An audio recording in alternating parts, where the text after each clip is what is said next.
Remue ménage.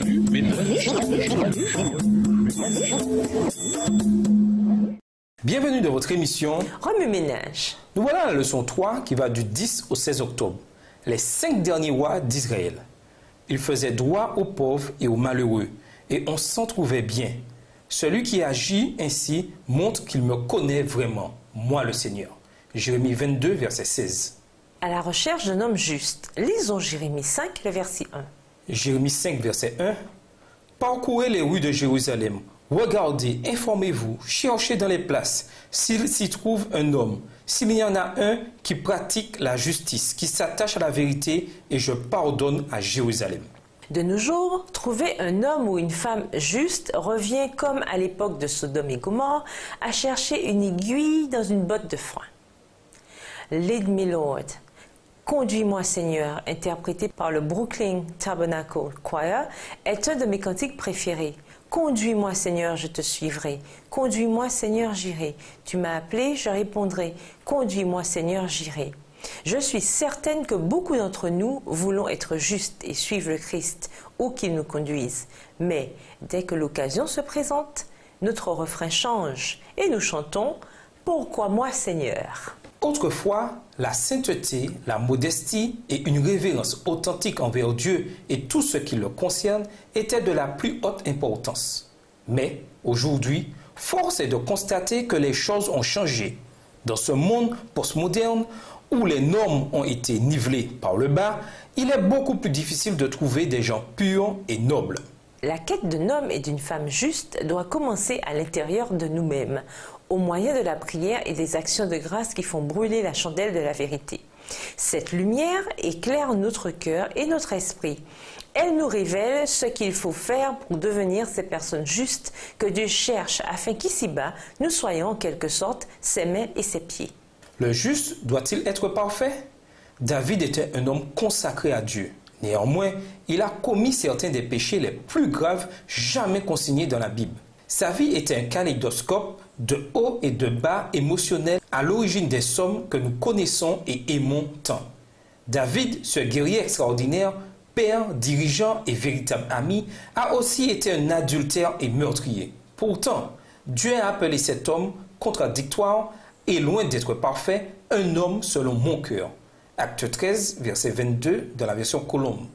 Efforçons-nous donc d'atteindre la perfection, selon la recommandation de Jésus dans Matthieu 5, verset 48. Soyez donc parfaits, tout comme votre Père qui est au ciel est parfait.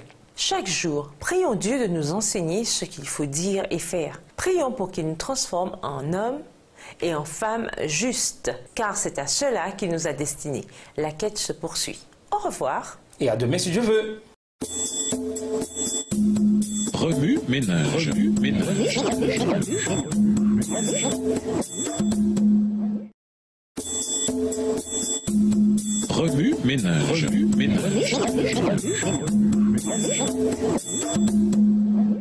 Bienvenue dans votre émission Remue ménage. Nous voilà au dimanche 11 octobre. Le leadership qui ruina une nation. Vous êtes-vous déjà senti misérable, même en étant sûr de faire la volonté de Dieu? Ne perdez pas courage. L'expérience de Jérémie montre que l'obéissance à sa volonté n'entraîne pas forcément la reconnaissance et la richesse. Dieu l'a appelé à transmettre ses paroles aux dirigeants d'une nation qui lui tournait le dos. À l'exception de Josias, les derniers rois de Juda n'avaient aucune considération pour les paroles de Dieu ou pour son peuple. En fait, lorsque le scribe de Jérémie lut le rouleau de Jérémie au roi Joachim, ce dernier le saisit, le coupa, le brûla et décida d'en finir avec le prophète de malheur.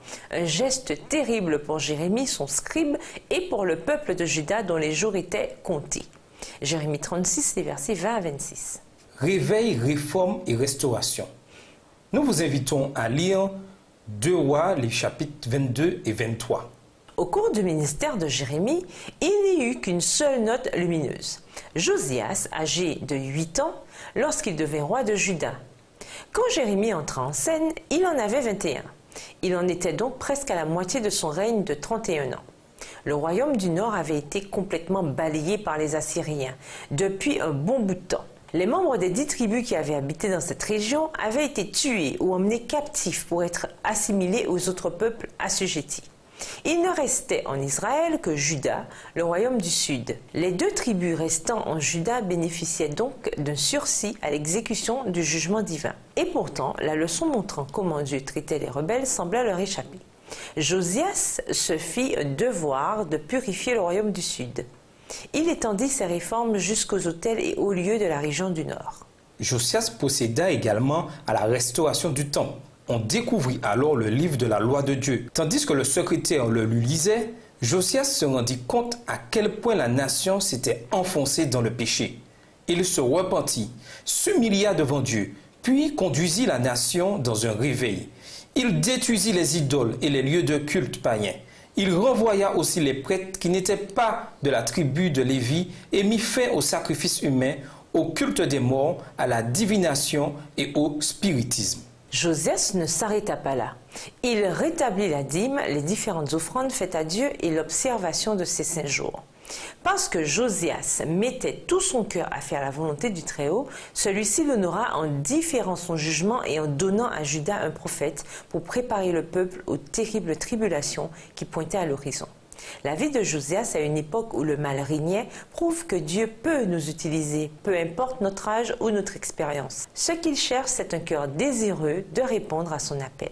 Le mal dresse sa tête hideuse, une fois de plus. Lisons Jérémie 22, les versets 1 à 17.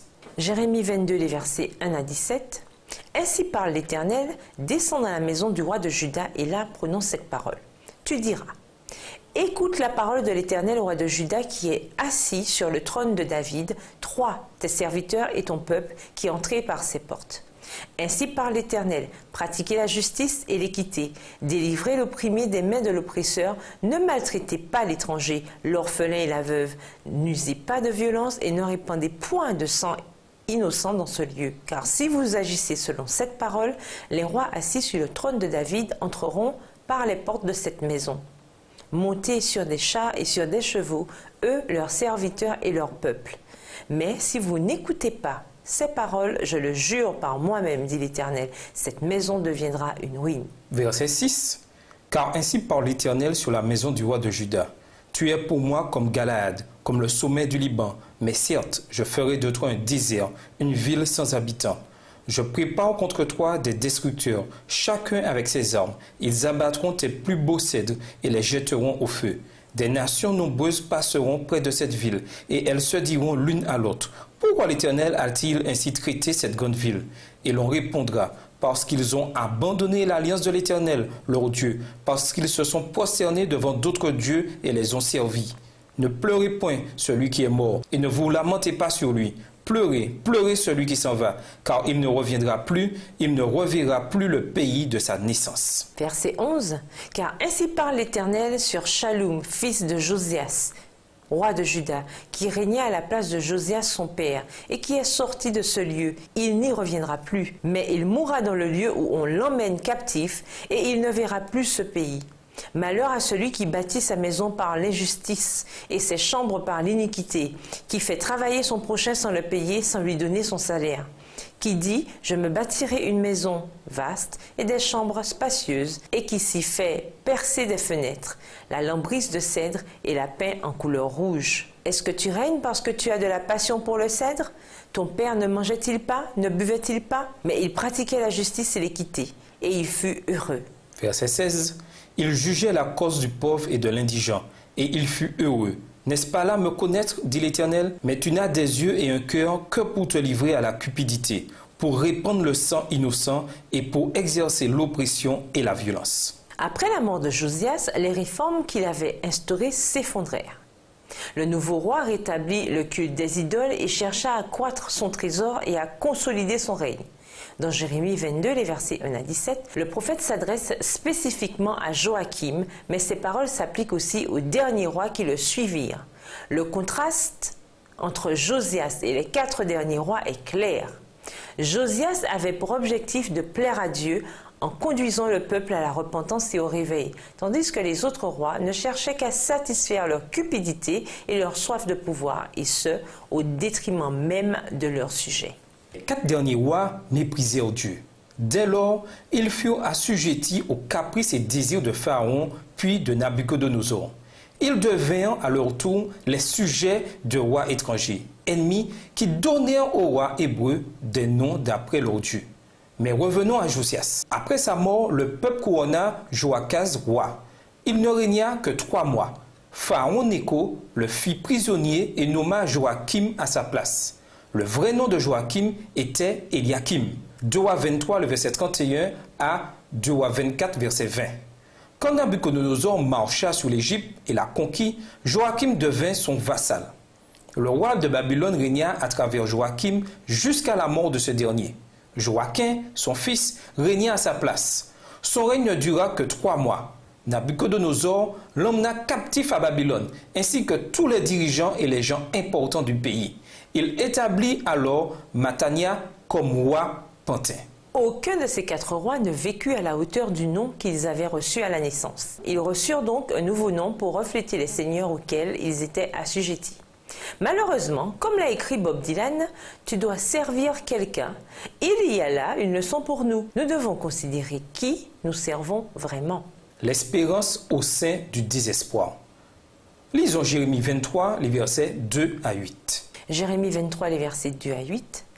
Malheur aux pasteurs qui détruisent et dispersent le troupeau de mon pâturage, dit l'Éternel.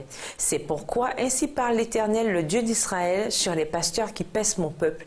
Vous avez dispersé mes brebis, vous les avez chassées, vous n'en avez pas pris soin.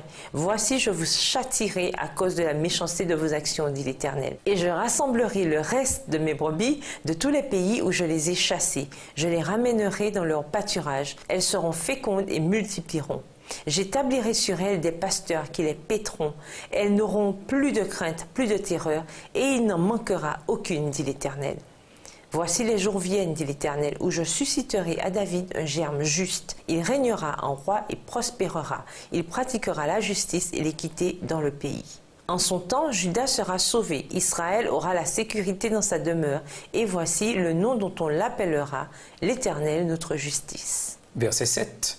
C'est pourquoi, voici les jours viennent, dit l'Éternel, où l'on ne dira plus, l'Éternel est vivant, lui qui a fait monter du pays d'Égypte les enfants d'Israël. Mais on dira, l'Éternel est vivant, lui qui a fait monter et qui a ramené la postérité de la maison d'Israël du pays du septentrion et de tous les pays où je les avais chassés, et ils habiteront dans leur pays.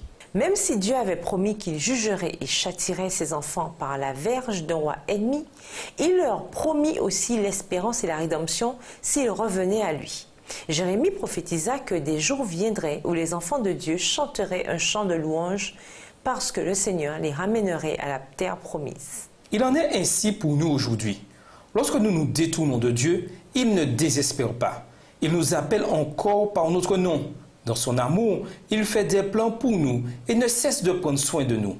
Pour ceux qui l'invoquent, sa grâce se manifeste et déborde toujours. Quand il n'a d'autre choix que de nous corriger, il n'a qu'un désir, nous ramener à lui et nous inonder de sa miséricorde et des bénédictions de son amour. Bien que Jérémie soit connu comme étant le prophète qui pleurait, certaines des promesses scripturaires les plus édifiantes, les plus à même de guérir l'âme, se retrouvent dans ces prophéties tel un jardin de guérison. Dieu déracine les méchants, mais ramène à lui son reste avec allégresse et lui promet une fin heureuse. Au sein même de notre désespoir le plus profond, conséquence de nos propres fautes, nous pouvons trouver espérance et grâce au moyen de la rédemption. Au revoir. Et à demain si Dieu veut. Remue ménage. Remue ménage.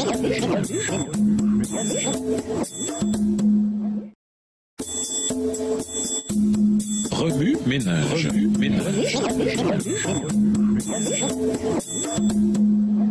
Bienvenue dans votre émission Remue ménage. Nous voilà lundi 12 octobre. Les épreuves nous fortifient. Lisons Jérémie 29, les versets 11 à 14. Jérémie 29, les versets 11 à 14. « Car je connais les projets que j'ai formés sur vous, dit l'Éternel, projets de paix et non de malheur, afin de vous donner un avenir et de l'espérance. Vous m'évoquerez et vous partirez, vous me prierez et je vous exaucerai. Vous me chercherez et vous me trouverez, si vous me cherchez de tout votre cœur. Je me laisserai trouver par vous, dit l'Éternel, et je ramènerai vos captifs. Je vous rassemblerai de toutes les nations et de tous les lieux où je vous ai chassés, dit l'Éternel, et je vous ramènerai dans le lieu d'où je vous ai fait aller en captivité. » Dieu a pitié des hommes qui luttent dans les ténèbres de la perversité. Il cherche à éclairer leur intelligence obscurcie en leur adressant des reproches et des menaces afin de leur faire sentir leur ignorance et les amener à déplorer leur erreur. Il s'efforce d'aider les présomptueux à se méfier de leurs vaines connaissances et à rechercher la bénédiction spirituelle par une communion intime avec le ciel. Le dessein de Dieu ne consiste pas à envoyer des messagers aux pécheurs pour les flatter et leur être agréables, pas plus qu'à leur délivrer des messages de paix qui les laisseront sommeiller dans une sécurité charnelle. Mais, au contraire, à placer un poids qui pèsera sur leur conscience et, comme une flèche acérée, transpercera leur âme et les convaincra de péché. Les anges leur présentent les terribles jugements de Dieu pour leur faire sentir leur pauvreté spirituelle et les amener à se poser la question: que faut-il que je fasse pour être sauvé? Acte 16, verset 30. Mais celui qui s'humilie jusque dans la poussière, qui couvre de honte l'orgueil et l'ambition, qui condamne le péché, est aussi celui qui relève l'âme repentante. S'il permet le châtiment, c'est avec la plus profonde affection qu'il interroge: que veux-tu que je fasse pour toi? Quand un homme a péché contre le Dieu miséricordieux et saint, il ne peut suivre une ligne de conduite plus noble que celle qui consiste à se repentir sincèrement de ses erreurs et à les confesser avec larmes.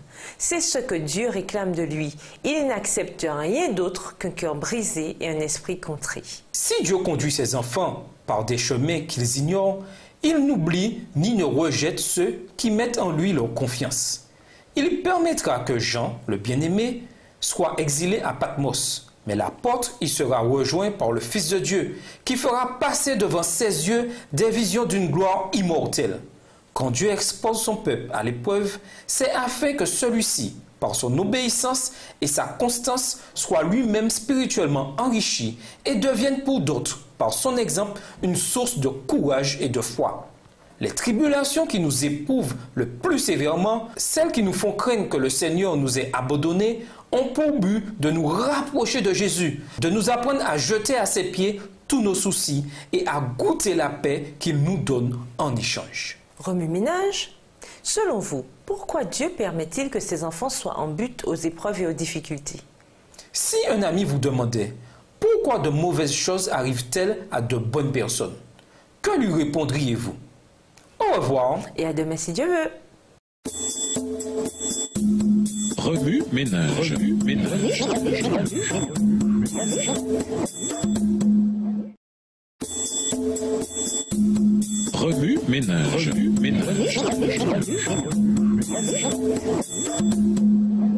Bienvenue dans votre émission Remue-ménage. Nous voilà au mardi 13 octobre, les 5 derniers rois. Lisons Jérémie 29, le verset 11. Jérémie 29, verset 11. Car je connais les projets que j'ai formés sur vous, dit l'Éternel, projets de paix et non de malheur, afin de vous donner un avenir et de l'espérance. Saül, David et Salomon furent les 3 premiers rois d'Israël. Ils régnèrent chacun pendant 40 ans. Après le règne de Salomon, le royaume fut divisé. C'est ainsi que le royaume de Juda vint à l'existence. Osée, fils d'Éla, fut le dernier roi du royaume du Nord. Il complota contre Péka, l'assassina et prit le pouvoir. Son règne dura 9 ans. Il prit fin suite à la chute de Samarie aux mains des Assyriens. Techniquement, on peut dire que les 5 derniers rois d'Israël furent vraiment les 5 derniers rois de Juda. Josias fut le premier d'entre eux et le seul qui fit ce qui plaisait au Seigneur. Il n'avait que 8 ans lorsqu'il fut couronné roi. Il régna pendant 31 ans, soit de 640 à 609 avant Jésus-Christ environ. Après sa mort, son fils Joachaz, âgé de 23 ans, monta sur le trône en l'an 608 avant Jésus-Christ. Il régna sur Jérusalem pendant seulement 3 mois. Son frère Joachim, 25 ans, lui succéda. Il régna pendant 11 ans, soit de 609 à 598 avant Jésus-Christ. En l'an 598 avant Jésus-Christ, Joachim, fils de Joachim, devint roi à l'âge de 18 ans. Il ne régna que 3 mois et 10 jours. Sédécias, son oncle, avait 21 ans quand il lui succéda. Il régna pendant 11 ans, soit de 597 à 586 avant Jésus-Christ. Au cours de la dernière année du règne de Sédécias, Jérusalem fut assiégée. Il n'y eut plus de rois en Israël parce qu'ils étaient maintenant en captivité à Babylone. Les rois qui succédèrent à Josias étaient tous ses fils à l'exception de Joachim, son petit-fils. Contrairement à Josias, ils ne marchèrent pas selon les directions divines et ne gouvernèrent pas avec intégrité. On pourrait poser comme principe que les descendants de pères attachés à Dieu sont censés l'imiter. Mais ici, on voit clairement pourquoi Dieu, seul vrai roi d'Israël, ne voulait pas donner de roi à son peuple. Ce n'est que par une relation personnelle avec Dieu que nous pouvons faire le bien. Nous ne pouvons pas compter sur nos gènes, ni même sur notre éducation. Jérémie eut beau supplier ses rois de revenir à Dieu et de lui obéir, mais ils n'en firent qu'à leur tête, se privant ainsi de la protection et des bénédictions qui leur destinaient à eux, ainsi qu'à leur royaume. Remue-Ménage, croyez-vous que le règne de 31 ans du roi Josias avait quelque chose à voir avec son caractère? Expliquez. Mentionnez quelques principes bibliques requis pour un bon leadership. Au revoir. Et à demain si Dieu veut. Remue-ménage. Remue-ménage.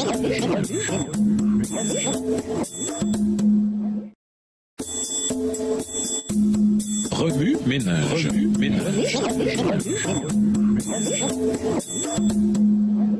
Bienvenue dans votre émission Remue-ménage. Nous voilà au mercredi 14 octobre. Quelle cause avez-vous embrassé? Lisons Jérémie 22, verset 16. Jérémie 22, le verset 16. Il jugeait la cause du pauvre et de l'indigent, et il fut heureux. N'est-ce pas là me connaître, dit l'Éternel? Arrêtez-vous un moment pour jeter un coup d'œil sur les habitants de votre commune, des alentours de votre église, sur les personnes de votre établissement scolaire et autres lieux que vous fréquentez. Penchez-vous davantage sur ceux que l'on considère comme des parias, les humains les plus vulnérables au sein de votre société. En général, ces personnes sont en but à une grande pauvreté. Il peut s'agir de sans-abri ou d'individus vivant dans des conditions lamentables. Enfants, parents seuls, membres d'église confinés dans leur maison suite à la maladie ou un handicap. Bien que leur situation critique soit évidente, ils passent souvent inaperçus, ignorés de la société et des dirigeants de l'église. Le ministère terrestre de Jésus nous rappelle de satisfaire les besoins de ceux que la vie malmène. Nous pouvons certainement faire quelque chose pour soulager les souffrances de l'humanité. Alors, pourquoi attendons-nous que les chefs du gouvernement établissent un programme précis à cet égard? Tout comme le Christ guérit les malades, nourrit les affamés et, plus tard, les invita à le suivre, nous pouvons, nous aussi, suivre sa méthode dans notre vie de tous les jours et lors d'efforts d'évangélisation. Matthieu 25, les versets 31 à 45. Voici quelques idées pour partager l'amour de Dieu de façon pratique et profonde. Premièrement, faites chaque jour votre BA. Vos différents actes de bonté peuvent toucher bien des cœurs dans votre collectivité. Pendant le sabbat, pourquoi ne pas distribuer des vivres à ceux qui sont dans le besoin ou un repas à un enfant ou à une personne âgée? C'est ce que vous, ainsi que des membres de votre famille, vos amis et des membres de votre classe de l'école du sabbat pouvez faire ensemble. Un dimanche ou un jour de la semaine, vous pouvez aussi visiter des malades confinés chez eux ou les enfants de centres d'accueil. Au cours de votre visite, apportez-leur du soutien moral et aidez-les en vous acquittant de leurs tâches ménagères. Proverbe 28, le verset 27, Jacques 2, les versets 15 à 17.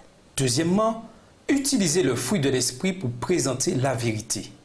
Laissez le fruit de l'esprit se manifester dans votre vie. Galates 5, les versets 22 à 26. Une parole douce ou un acte compatissant peuvent guérir un cœur brisé ou redonner espoir aux découragés. Jésus nous appelle à être des agents de changement. Les gens ne s'intéressent à ce que vous avez à leur dire que lorsqu'ils découvrent combien vous les avez à cœur. Luttez contre la maltraitance envers les enfants, la violence ou la discrimination. Manifestez de l'amour à l'enfant pauvre assis sur le dernier banc de l'église, au clochard dans la rue ou à la pauvre veuve d'à côté. Ésaïe 1, verset 17. Révélez l'amour de Jésus de façon si irréfutable qu'une personne bénie par votre ministère décidera en retour de suivre Jésus. Remue-ménage. Quelles autres stratégies pouvez-vous mettre en œuvre pour atténuer les souffrances de l'humanité? Quelle est l'importance d'un leadership qui se consacre au service dans vos activités d'évangélisation? Au revoir. Et à demain si Dieu veut. Remue-ménage. Remue-ménage.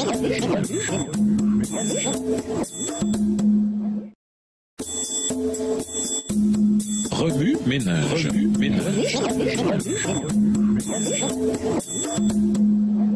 Bienvenue dans votre émission. Remue ménage. Nous voilà au jeudi 15 octobre, agréable au Seigneur. Lisons 2 Rois 13, les versets 1 et 2.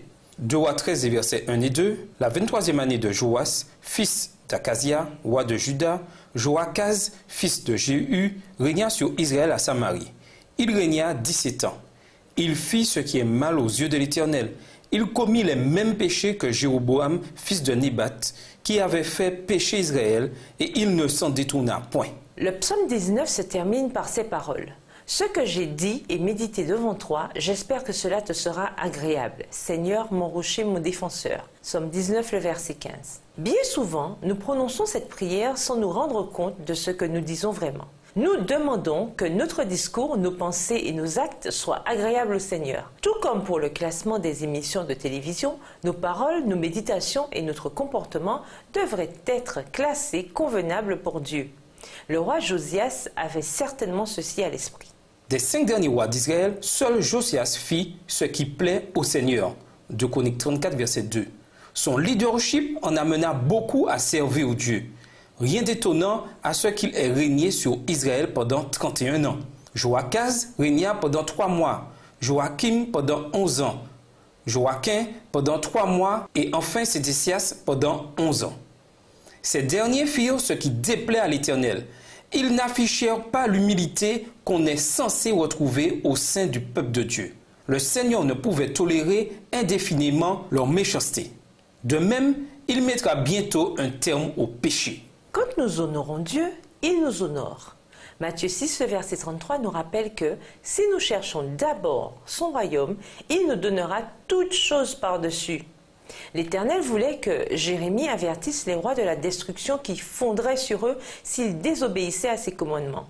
Hélas, ils l'ignorèrent, abrégeant ainsi leur règne et leur vie. Si Dieu exige notre obéissance, c'est pour notre bien. Lorsque nous lui obéissons, nous faisons l'expérience des abondantes bénédictions qu'il a en réserve pour nous. Puissent les paroles de votre bouche et la méditation de votre cœur être toujours agréables au Seigneur. Amen. Remue-ménage, le bien que vous faites pour être agréable au Seigneur vous a-t-il déjà procuré une victoire ou un succès? Partagez cette expérience avec quelqu'un au cours des prochains jours. Au revoir. Et à demain si Dieu veut. Remue ménage. Remue ménage.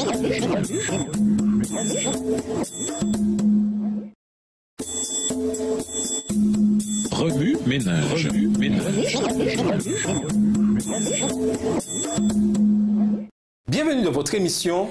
Remue-ménage. Nous voilà au vendredi 16 octobre. Aidez notre prochain. Lisons Jérémie 22, les versets 1 à 5. Jérémie 22, les versets 1 à 5. Ainsi parle l'Éternel, descends dans la maison du roi de Juda, et là prononce cette parole. Tu diras, écoute la parole de l'Éternel, roi de Juda, qui est assis sur le trône de David, toi, tes serviteurs et ton peuple qui entrez par ses portes. Ainsi parle l'Éternel, pratiquez la justice et l'équité, délivrez l'opprimé des mains de l'oppresseur, ne maltraitez pas l'étranger, l'orphelin et la veuve, n'usez pas de violence et ne répandez point de sang innocent dans ce lieu. Car si vous agissez selon cette parole, les rois assis sur le trône de David entreront par les portes de cette maison, montés sur des chars et sur des chevaux, eux, leurs serviteurs et leur peuple. Mais si vous n'écoutez pas ces paroles, je le jure par moi-même, dit l'Éternel, cette maison deviendra une ruine. Pour conclure, pourquoi le jugement divin s'abattit-il sur Israël et Juda? À cette question, nous pensons spontanément à l'idolâtrie et à la désobéissance. Ce sont en effet les péchés auxquels les Israélites du royaume du Nord se sont principalement livrés. Mais les prophètes, surtout Ésaïe, Michée et Jérémie, ont aussi condamné les Israélites à cause de la façon dont ils traitaient leurs semblables. Suivre Dieu ne consiste pas seulement à désherber notre cœur de ses péchés ou à cocher une liste de contrôle, mais aussi à reconnaître les besoins des autres, à les satisfaire et à partager les bénédictions que nous avons reçues de Dieu. Quant aux idées, faites une mise en scène du jugement prononcé dans Jérémie 22 ou Michée 6. Lisez les bénédictions et les malédictions que Moïse a exposées dans Deutéronome 27 à 30 et réfléchissez à ce qu'elles représentaient pour les anciens Israélites. Faites des recherches sur l'histoire de l'ancien Israël, dans des livres sur l'archéologie ou sur Internet. Écrivez une chronique d'opinion pour un ancien journal imaginaire de Jérusalem. Consignez-y les différentes réactions au ministère prophétique de Jérémie. Réfléchissez aux aspects de votre vie sur lesquels Dieu peut vous appeler à vous focaliser et aux domaines où il vous demande peut-être de lui faire davantage confiance. Réfléchissez aux occasions futures de servir où Dieu pourra vous utiliser si vous lui demeurez fidèle. À l'aide d'une concordance et de guides d'études, explorez la signification des 70 années de captivité à Babylone. Pour aller plus loin, nous vous invitons à lire dans le livre Prophètes et Rois, le chapitre 32, aux pages 293 à 300, écrit par Ellen G. White. Nous vous invitons à lire aussi le livre What the Bible Says About the End Time, ce que dit la Bible sur les temps de la fin. Dans la Review and Herald Publication 1994, les pages 124 et 125, écrits par John Paulien. Au revoir. Et à demain si Dieu veut. Remue ménage.